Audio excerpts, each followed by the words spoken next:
Hello friends, today we are going to learn application of simultaneous equations. Okay, application of simultaneous equation मध्ये तुम्हाला word problem असणार आहे आणि ते word problem आपल्याला लिनियर इक्वेशन्स जे आपण रेग्युलर इक्वेशन्स तयार करत होतो आपण त्या इक्वेशनच्या फॉर्म मध्ये आपल्या जनरल फॉर्म मध्ये आपल्याला कन्वर्ट करता आली पाहिजे दोन्ही इक्वेशन्स आणि ती दोन्ही इक्वेशन सॉल्व्ह करून आपल्याला या इक्वेशनचा आपल्याला आन्सर काढायचं असतं. ठीक आहे, आपण आता बघतोय प्रॅक्टिस सेट 1.5. प्रॅक्टिस सेट 1.5 मध्ये आपण फर्स्ट एक्झाम्पल बघूया म्हणजे तुम्हाला एक आयडिया येईल. ठीक आहे, काय म्हटलं बघा त्यांनी एक्झाम्पल मध्ये बघा त्यांनी 2 numbers differ by 3. हे दोन नंबर मधला डिफरन्स किती आहे सांगा. 3 आहे. डिफरन्स म्हणजे फरक. दोन नंबर मधला फरक किती आहे 3 आहे. याचा अर्थ एक नंबर मोठा असणार आहे, एक नंबर लहान असणार आहे. मोठ्या नंबर पेक्षा लहान नंबर 3 ने लहान असणार आहे. ठीक आहे, the sum of the twice the smaller number, म्हणजे स्मॉलर जो लहान नंबर असणार आहे त्याची डबल, ट्वाइस म्हणजे double, and thrice the greater number is 19. Okay, म्हणजे स्मॉलर नंबर ची दुप्पट 2 पट आणि ग्रेटर नंबर 3 पट म्हणजे 3 टाइम्स जर आपण केला आणि त्यांची जर ऍडिशन केली, सम केली तर किती सांगा 19 येते. देन फाइंड द नंबर्स, तर ते आपला नंबर फाइंड आउट करायचे. एक नंबर मोठा असणार आहे, एक नंबर लहान असणार आहे, बरोबर ना. चला आपण सुरुवात करूया. मोठ्या नंबरला मी ए पुट करतो आणि लहान नंबरला बी पुट करतो. ठीक आहे, म्हणजे काय सांगायचे, let the smaller number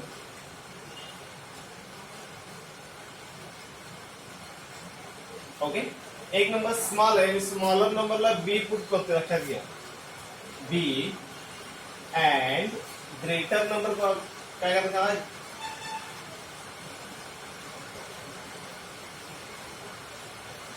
greater number B A. Okay,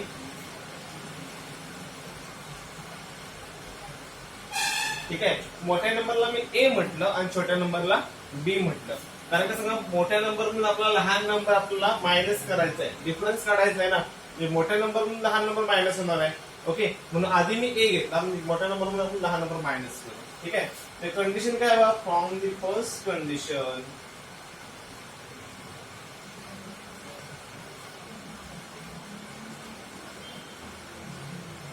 काय बघा, पहिली कंडिशन ग्रेटर नंबर म्हणून स्मॉलर नंबरला मायनस करायचंय. ग्रेटर नंबरला मी ए पुट केलाय, A minus B is equal to 3. त्याचा डिफरन्स किती आहे 3 आहे. त्याला म्हणणार मी इक्वेशन नंबर फर्स्ट. ठीक आहे, फर्स्ट इक्वेशन कसं समजलं. ठीक आहे, सेकंड त्याने काय म्हटलंय बघा, the sum of the twice of the smaller number. Smaller नंबरची ट्वाइस काय सांगायचे बघा, त्यामध्ये twice of the smaller number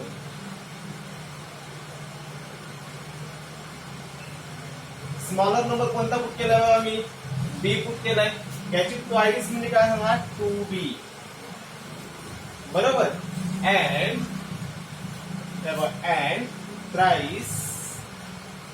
thrice of the greater number.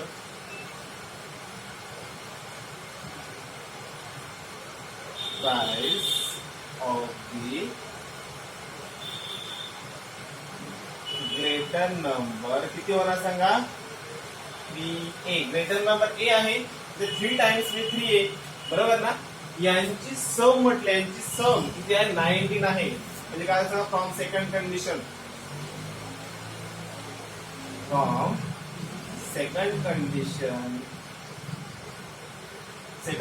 त्याने काय म्हटलंय बघा, thrice of the smaller number and thrice of the greater number is 19. बरोबर ना. यांची बेस ते 19, 3a प्लस 2b होणार. 3a plus 2b is equal to सांगा 19. Equation number second. कशी इक्वेशन काढली समजली. आपण दोन इक्वेशन इथे फाइंड आउट केले आहे. आता दोन्ही इक्वेशन आपण जी पहिली मेथड आपण बघितली, आपण काय बघितलं, equating the element of the coefficient. Coefficient आपण इक्वल करायचे. ही मेथड, त्या मेथडने आपण सॉल्व्ह करूया. ठीक आहे, ग्रॅमर रूलने सॉल्व्ह करत तरी चालेल, ग्राफिकल शिकत यूज करू नका, कारण ग्राफ पेपर पण लागणार आहे. ठीक आहे, आपण पहिल्या मेथडने सॉल्व्ह करूया.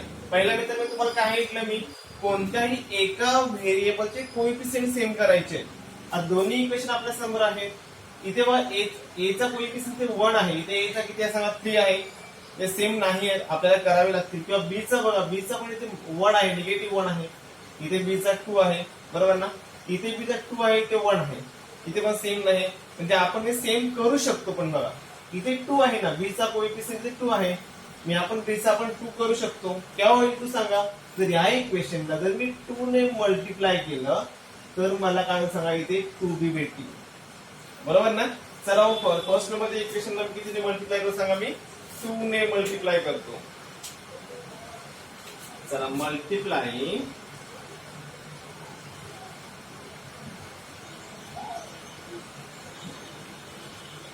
Equation first by 2. Okay, first नंबरच्या इक्वेशनला मी 2 ने मल्टिप्लाय करतो. इथे घेणार आहे. काय सांगा, a ला 2 ने मल्टिप्लाय केलं तर 2a होतील. मायनस बी आहे, त्याला 2 ने मल्टिप्लाय केलं तर मायनस 2b होतील. आणि 3 ला 2 ने मल्टिप्लाय केलं तर 6 होतील. भेटलं आपलं equation number 3. Okay, equation first पासून इक्वेशन 3 भेटलं म्हणजे फर्स्टचा विचार करायचा नाही आहे आपल्याला. ठीक आहे. आता आपल्यासमोर 2 इक्वेशन आहेत बघा, इक्वेशन नंबर 2 आणि इक्वेशन नंबर 3. ओके, सेकंड आणि थर्डचं काय करता येईल बघा. आता हे जे कोएफिशियंट सेम झाले, बरोबर ना. बघा बीचा कोएफिशियंट 2 आहे, आपण बीचा कोएफिशियंट सेम आहे. कोएफिशियंट सेम असतील तर आपण साइन बघतो, प्लस मायनस मायनस प्लस काय असेल ते साइन डिफरन्स आहेत की सेम आहेत ते बघायचं. इथे बीचा सिम्बॉल काय प्लस आहे, इथे किती मायनस आहे, बरोबर ना. साइन डिफरन्स आहे. साइन डिफरन्स असेल तर आपण काय करतो, ऍडिशन करतो. म्हणजे काय, इक्वेशन सेकंड आणि थर्डचं ऍडिशन करायचं. नाव adding equation second and third. Okay, second आणि थर्डचं मी ऍडिशन करतो. सेकंड काय बघा इथे 3a plus 2b is equal to 19 आणि थर्ड आहे 2a minus 2b is equal to 6. Okay, आपण दोन्ही इक्वेशन लिहून घेतली. दोघांची ऍडिशन करूया. चला 3a प्लस 2a किती होणार सांगा, 5a होणार आहे, बरोबर. 2b ला 2b कॅन्सल होतील. 19 प्लस 6 किती सांगा 25. Therefore a is equal to 25 by 5. Therefore a is equal to किती सांगा 5 5 चा 25. a ची व्हॅल्यू आपल्याला किती भेटली 5 भेटली, म्हणजे ग्रेटर नंबर 5 भेटला. म्हणजे आपण स्मॉलर नंबर सहज सांगू शकतो, पण 3 ने लहान आहे तुम्ही 2 असणार आहे. आपला सॉल्व्ह करायचं. चला सॉल्व्ह करूया. Substituting a is equal to 5 in equation 1. ठीक आहे, मी फर्स्ट इक्वेशन मध्ये ठेवतो. a is equal to 5 first equation मध्ये ठेवतो. फर्स्ट इक्वेशन लिहून घेतो मी a minus b is equal to 3. a च्या ठिकाणी 5 ठेवले, 5 minus b is equal to 3. 5 plus आहे, तिकडे नंतर निगेटिव्ह होतील. Minus b 3 minus 5. हे मायनस साइन आहेच ठेवतोय मुद्दाम, तुम्ही फसणार म्हणून. ठीक आहे, तुम्हाला जबरदस्त डायरेक्ट काढून टाकते असेल तर काढून टाका, no problem. Minus B is equal to यांचं सबट्रॅक्शन येईल मायनस 2. मायनस मायनस कॅन्सल होतील. Therefore B is equal to 2. म्हणजे आपण ग्रेटर नंबर आहे बा, ए ला आपण ग्रेटर नंबर म्हटलं होतं. ग्रेटर नंबर बी ए, म्हणजे ग्रेटर नंबर किती भेटला सांगायचे 5. Therefore answer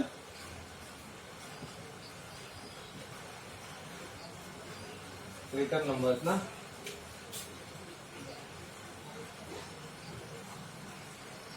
greater number is 5 and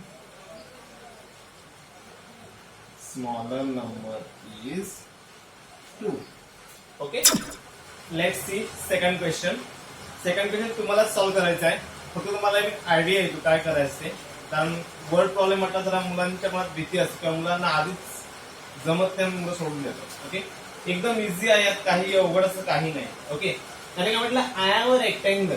आता बघा सांगा, रेक्टँगलच्या समोरासमोर बाजू कशा असतात सांगा, अपोजिट साइड सेम असतात, इक्वल असतात. त्याच अर्थ काय सांगा, वरती ते लिहायचं opposite side of the rectangle are equals. Okay, असं वरती एक सेंटेन्स लिहा.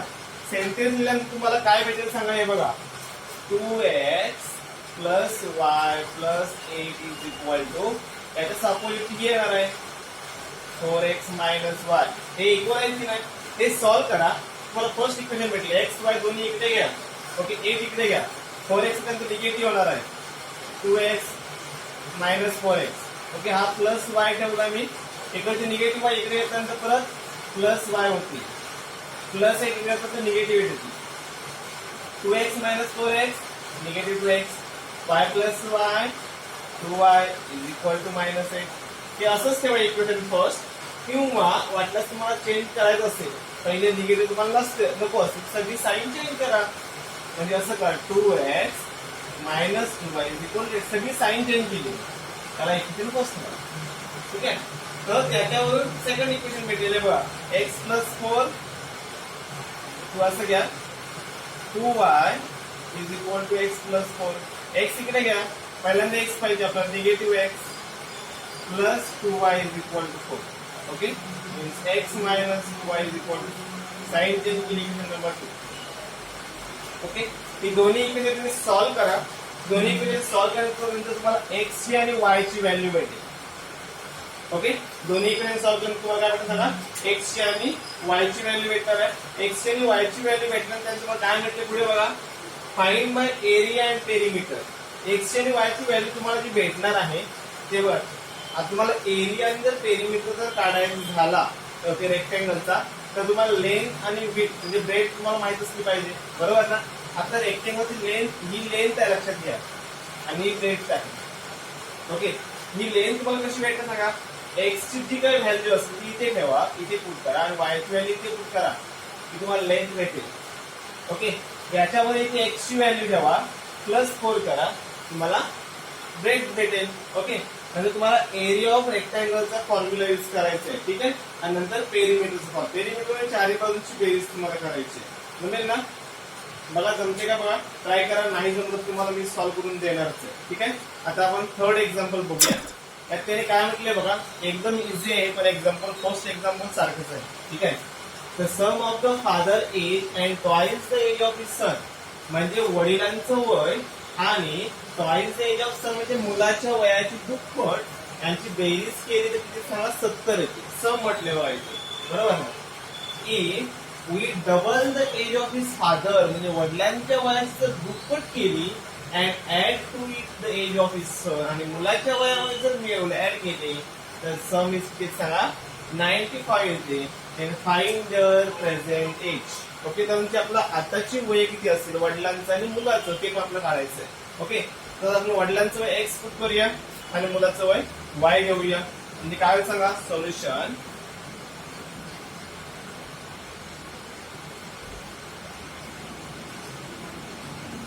the father's present age let the father present age be x years and the son present age be y years. Okay वडिलांचं वय मी एक्स म्हटलं आणि मुलाचं वय वाय म्हटलं. ओके म्हणजे फर्स्ट कंडिशन काय म्हटलंय बघा the sum of his father age. Okay म्हणजे वडिलांचं वय तिथे सांगा एक्स म्हटलं आपण and twice the age of his son म्हणजे मुलाच्या वयाची दुप्पट बरोबर. मुलाच्या वयाची दुप्पट किती होईल सांगा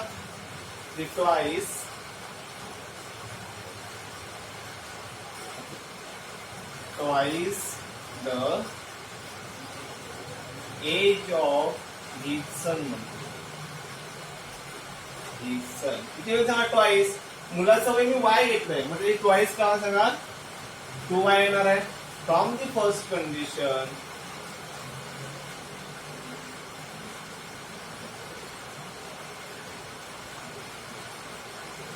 ओके आता फर्स्ट कंडिशन काय सांगा वडिलांचं वय एक्स आणि मुलाच्या वयाची दुप्पट ट्वाइस यांची सम किती आहे 70 आहे. त्या वडिलांचं वय मी एक्स घेतलं मुलांच्या वयाची ट्वाइस 2y यांचं ऍडिशन किती सांगा 70 years.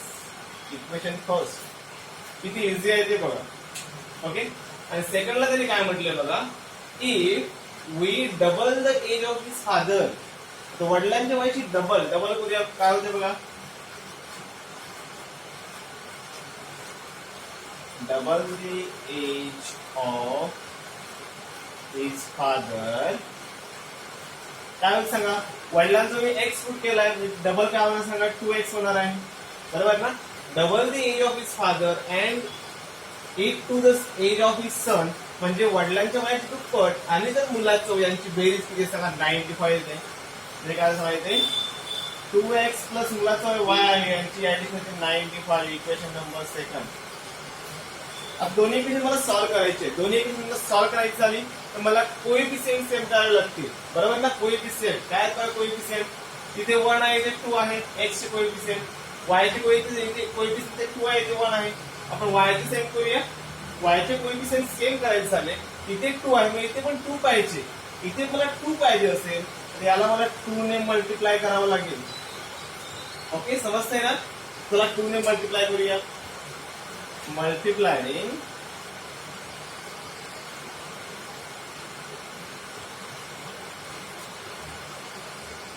Equation second by 2.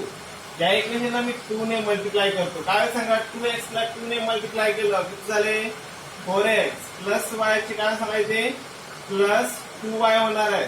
95 into 2 किती होणार सांगा, 190.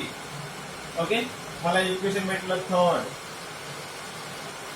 किती सोपं आहे बघा, इक्वेशन ला सेकंड पासून इक्वेशन थर्ड भेटला, सेकंडचा विषय क्लोज करून टाकायचा. राहिलं फर्स्ट अँड थर्ड. आता फर्स्ट अँड थर्ड चे बघा, व्हेरिएबल बघा, व्हेरिएबलचे कोएफिशिएंट बघा, इथे 2y, इथे पण झाला 2y, सेम झाले की नाही कोएफिशिएंट, कोएफिशिएंट सेम असते, त्याचे सिम्बॉल बघा, साइन बघा, इथे प्लस साइन किंवा प्लस आहे, दोन्ही प्लस साइन जर सेम असतील तर आपण काय करतो, दोन्ही इक्वेशनचं सबट्रॅक्शन करतो.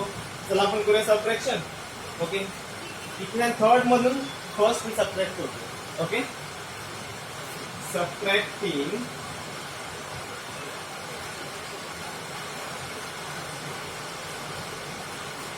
Equation first from third. Okay, 3 नंबरच्या इक्वेशन मधून मी फर्स्ट नंबर इक्वेशन सबट्रॅक्ट करतो. ठीक आहे, थर्ड काय बघायचे, 4x plus 2y is equal to 190. त्यातून आपला फर्स्ट मायनस करायचा. फर्स्ट काय बघा, x plus 2y is equal to 70. या दोन्ही इक्वेशन सबट्रॅक्शन करायचं आहे. तुम्हाला मी ऑलरेडी सांगितलं, इक्वेशनचं सबट्रॅक्शन करते, खालच्या साईडला जे इक्वेशन असेल त्याची सगळी साईन काय होणार सांगा, चेंज होणार आहेत. एक्स पॉझिटिव्ह आहे तर निगेटिव्ह होईल, पॉझिटिव्ह चे निगेटिव्ह, निगेटिव्ह होतील. ओके, काय सांगा इथे 4x minus x 3x, 2y cancel होणार आहे. 190 मायनस 70 किती होणार सांगा इथे 120 होतील. Therefore x is equal to 120 by 3. हे 3 मी या साईडला घेतले, बरोबर ना. 120 by 3, therefore x is equal to 40. आणि याला कॅन्सल केलं, 40 आला आन्सर, बरोबर ना. x ची व्हॅल्यू 40 भेटेल. ती कोणत्याही एका इक्वेशन मध्ये आपण फर्स्ट मिनिट ठेवूया. म्हणजे ओके, म्हणजे काय सांगा, x is equal to 40. Substituting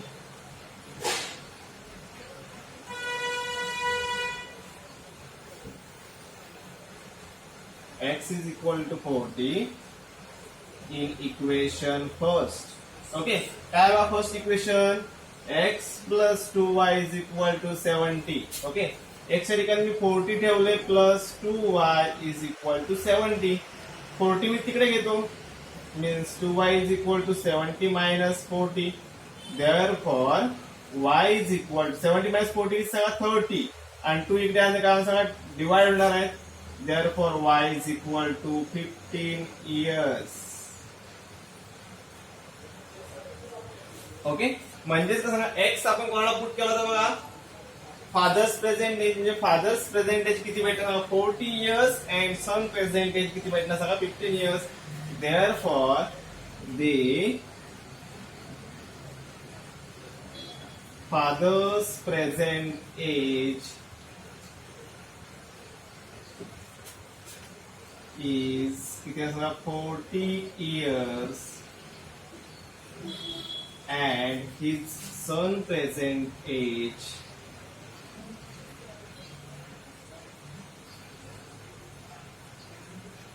is किती आहे सांगा 15 years. ओके समजलं. Let's see question number 6. Question number 6 star केलेला आहे म्हणून मी घेतोय. ओके बाकीची राहिलेली मधली जी आहेत मला वाटतं 4 आणि 5 तुम्ही सॉल्व्ह करायचे. ठीक आहे. या त्यांनी काय म्हटलंय बघा एक्झाम्पल मध्ये. नीट एक्झाम्पल वाचा. एक्झाम्पल इझी आहे स्टार केलेलं असतं तरी. बघा आउट ऑफ 1900 किलोमीटर्स म्हणजे एकूण अंतर किती आहे सांगा 1900 kilometres. Okay we shall travel some distance by bus and some distance by aeroplane. म्हणजे विशाल हा 1900 किलोमीटरचा प्रवास करतोय. त्यात त्याने काही अंतर तो बसने प्रवास करतोय ट्रॅव्हल केलाय आणि काही अंतर तो कशाने ट्रॅव्हल करतोय सांगा एरोप्लेन ट्रॅव्हल करतोय. ओके थोडं अंतर बसने गेला थोडं अंतर एरोप्लेनने गेला. टोटल त्याने किती अंतर ट्रॅव्हल केलं 1900. इथेच तुम्हाला फर्स्ट इक्वेशन भेटते बघा. ओके पुढे बघा आपण काय वाचते. Bus travel with average speed 60 kilometre per hour. बसचा स्पीड किती आहे सांगा 60 किलोमीटर प्रति तास आहे. and the average speed of aeroplane is 700 kilometers per hour. बरोबर ना. म्हणजे एरोप्लेनचे ऍव्हरेज स्पीड आहे 700 किलोमीटर पर आवर आणि बसचा ऍव्हरेज स्पीड किती आहे सांगा 60 किलोमीटर पर आवर. बरोबर ना. तुम्हाला स्पीड दिलेला आहे इथे बसचा आणि एरोप्लेनचा. पुढे काय म्हणलं it taken 5 hours to complete the journey. हा पूर्ण प्रवास करा त्याला 5 तास लागतो. टाइम दिलेला आहे आणि स्पीड दिलेला आहे. बरोबर ना. डिस्टन्स टोटल डिस्टन्स आपल्याकडे आहे बरोबर नाही 1900. बसने किती केला आणि एरोप्लेनने किती केलं ते आपल्याला काढायचं आहे. Find the distance Vishal travel by bus. Okay त्याने काय म्हटलं विशालने बसने किती प्रवास केलाय तेवढाच फक्त आपल्याला काढायचं. एरोप्लेनने किती केलाय तो काढायचा नाही आहे. ओके म्हणजे बसनेच केला प्रवास फक्त आपल्याला काढायचा. म्हणजे फक्त तुम्हाला एक्स आणि वाय जर आपण पुट केलं समजा तर आपण फक्त एक्स चीच व्हॅल्यू काढायची वाय नाही काढायचं आपल्याला. ठीक आहे चला आपण सुरुवात करूया इक्वेशनला. Let Vishal travel by bus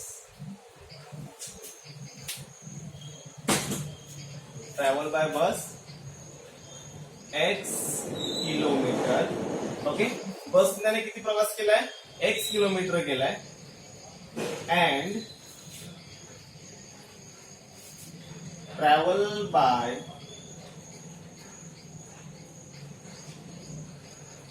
aeroplane किती सांगा y किलोमीटर. बरोबर ना. विशालने जो बसने प्रवास केला त्याला आपण x किलोमीटर म्हटलं आणि एरोप्लेनने जो प्रवास केला त्याला आपण y किलोमीटर म्हटलं. आता बसने केलेला प्रवास आणि एरोप्लेनने केलेला प्रवास यांचं टोटल जर केली तर किती सांगा त्यांनी सांगितलं 1900 किलोमीटर्स. बरोबर ना. म्हणजे फर्स्ट इक्वेशन भेटतं आपल्या इथे बघा. From the first condition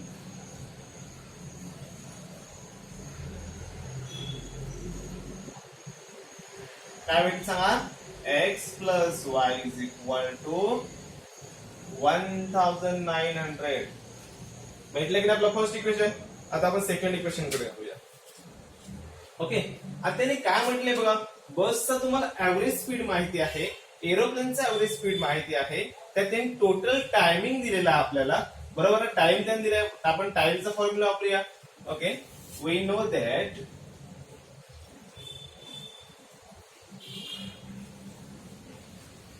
time is equal to काय सांगा डिस्टन्स अपॉन स्पीड. बरोबर ना. Means T is equal to D upon S. Time is equal to distance upon speed आपल्याला माहिती आहे. बरोबर ना. मग आता विशालने किती प्रवास केला तर आपलं बसने किती प्रवास केलाय आपण तो आधी काढा. किती वेळ प्रवास केला तर आपण काढा टाइम काय. ओके म्हणजे time taken by Vishal will traveling by bus. किती वेळ झाला बसने. आता बसने त्याने किती वेळ प्रवास केला हे जर आपल्याला काढायचं असेल तर बसने किती डिस्टन्स त्याने कट केले सांगा we shall travel by bus x kilometre म्हटलं आपण, x होईल अपॉन स्पीड किती आहे होतं बसचं सांगा, 60 किलोमीटर पर आवर्स. ओके, टाइम दिला त्यांना हवर्स. ओके ठीक आहे. आपण काय बसने त्यांचा प्रवास केला तर टायमिंग किती काढला आपण, x अपॉन 60 आवर्स. ठीक आहे. प्लस आपण कुणाचं काढू शकतो सांगा, आपण एरोप्लेनचं काढू शकतो. And time taken by, same तसंच टेकन बाय एरोप्लेन. ओके, एरोप्लेनने किती वेळ त्याने प्रवास केला सांगा, y म्हटलं मी y अपॉन 700 आवर्स. ओके, म्हणजे बसने केलेला प्रवास किती वेळ प्रवास केला आणि एरोप्लेनने किती वेळ प्रवास केला आणि जर ऍडिशन केली तर किती जास्त सांगा, टोटल 5 आवर्स होता. चला आपण करून बघूया. Means from the given condition, from the second condition काय म्हणतात त्यांनी, x upon 60 plus y upon 700 is equal to किती सांगा, 5. Equation number second. ओके, वाटलं इक्वेशन सेकंड आधी म्हणू नका, आधी आपण हे सॉल्व्ह करूया. इक्वेशन सॉल्व्ह करूया, कारण हे जर इक्वेशन, हे जे इक्वेशन आहे, ओके, हे 760 आपण कॅन्सल करायचं कसं ते बघूया. एक गोष्ट लक्षात घ्या, डिनॉमिनेटर मध्ये 60 आणि 700 आहे. जर आपला डिनॉमिनेटर तर सेम करायचं झाला तर 60 आणि 700 तुम्हाला एलसीएम काढता आला पाहिजे. ओके, माहिती आहे 60 एलसीएम कसं काढतो तुम्हाला माहिती असेलच, दाखवू मी तर दाखवतो चला. ओके, 60 आणि 700 मी तुम्हाला शॉर्टकट मेथड दाखवतो. ओके, 60 आणि 700 ला कॉमन डिवाइड किती होतं सांगा, 10 ने होतं. कॉमन डिवाइड केलं 10 ने, मी 10 ने 6 ला डिवाइड केलं 6 राहतील, 70 ला केलं तर 7 राहतील. परत या दोघांना कॉमन डिवाइड होतं का बघा, 2 ने होतं, 2 3 जा 6, 35. कॉमन डिवाइड होतो तो पण काढत जायचं. 3 आणि 35 ला कॉमन डिवाइड होत नाही, पण 35 इंटू 3 करा, इंटू 2 आणि इंटू 10 करा, तुम्हाला एलसीएम मिळेल. ओके, त्याचा एलसीएम येतो 2100 येतो. ओके, 2100 म्हणजे या पूर्ण इक्वेशनला 2100 ने मल्टिप्लाय करणार आहे. ठीक आहे, चला करतो बघा. मी ते दिसते इकडे, या साईडला लिहितो मी. काय बघा इथे, x अपॉन 60 इंटू 2100.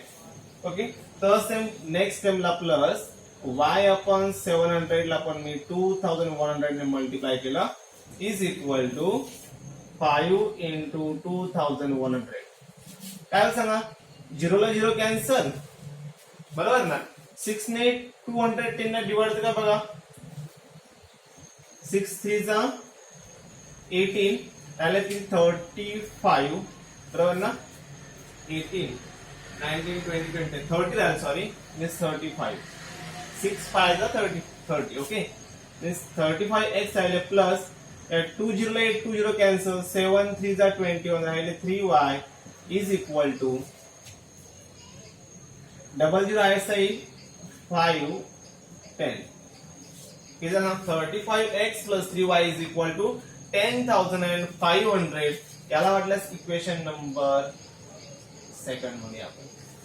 ठीक आहे, 3 ने याला काही डिवाइड होत नाहीये, बरोबर. नाही तर आपण 3 ने पूर्ण इक्वेशनला डिवाइड पण केलं असं होत नाही, इथंच ठेवूया आपण आहेच.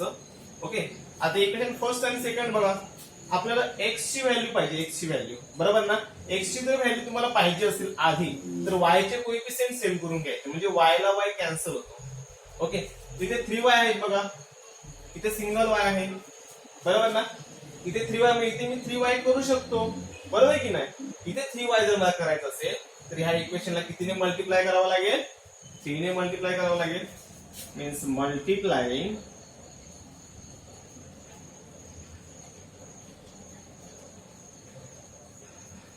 Equation first by 3.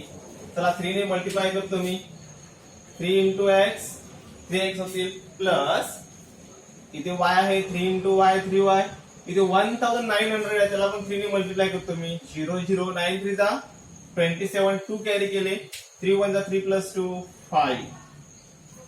Equation number 3. समजते ना? Okay.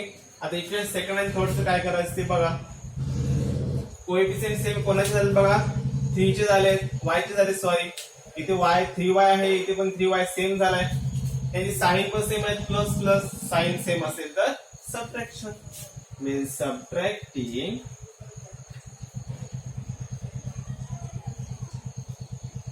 Equation third from second. पहिल्यांदा सेकंड इक्वेशन लिहून घेतो मी. 35x plus 3y is equal to 10,500 आणि नंतर थर्ड आहे 3x plus 3y is equal to 5,700. Subtraction करूया आपण, मायनस होणार, हे पण मायनस होणार, हे पण मायनस होणार. ओके. 35x minus 3x किती आहे सांगा, 32x राहतील. 3y ला 3y कॅन्सल होतील. 10,500 minus 5,700 किती येणार सांगा. 10,500 minus 5,700. 10 म्हणून 5 गेलं तर 5,500. 5,000 means 4,800. ओके. बरोबर येते का बघा. 0 0 0 0 7 15 5 चाल 1 5 5 10. Okay. Means x is equal to किती येईल सांगा, 4,800 divided by 32. Therefore x is equal to 16 2 जा 300 राहिले 300 by 2. Therefore याने डिवाइड करा 150 येते. म्हणजे बसने किती प्रवास केला, 150 किलोमीटर. त्याने काय म्हटलं आपण x find the distance we shall travel by bus. Therefore we shall travel by bus. We shall 150 kilometers travel by bus असं म्हणा. Therefore we shall 150 kilometers travel by bus. Okay. राहील एक्झाम्पल तुम्हाला solve करायचे.